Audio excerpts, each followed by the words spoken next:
Как да запазите храните и лекарства си охладени по време на транспорт? Ние в Агрокари можем да ви предложим различни охладители за транспортни и медицински цели. Това са айспак охладителите, които се предлагат в три размера. Те представляват листче, пълно с гранулки, потапят се в вода, удвояват размера си и след това се замразяват. Ето така изглеждат в замразен вариант. Те остават гъвкави и след замразяването си, така че лесно може да бъдат отрязани и да ги приспособите към кутията, в която искате да ги сложите. Следващия вид охладител, който мога да ви предложа, това е GoCoat геоохладител. Така изглежда в нормално състояние, а така изглежда в замразено състояние. Той също се поставя в фризера и издържа изключително много време замразен. Още един вид охладител, който е много интересен, това е Диспогел.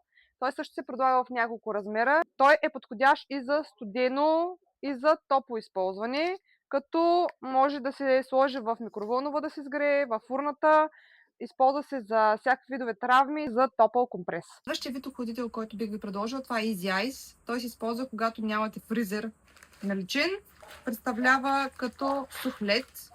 Вътре има една капсула, която се пука и съответно започва да охлажда. Неговата трайност е някъде малко повече, може би от 2 часа. Той е доста по-малотраен за сметка на тези замразените охладители, които са. Но ако искате кратковременно пренасене на стоки, ще ви свърши страхотна работа. Съвет: комбинирайте охладителите с подходяща термокутия, за да може да запазите максимално дълго ниската температура на стоките, които искате да транспортирате. Разгледайте всички модели охладители в онлайн магазина на Агрокари.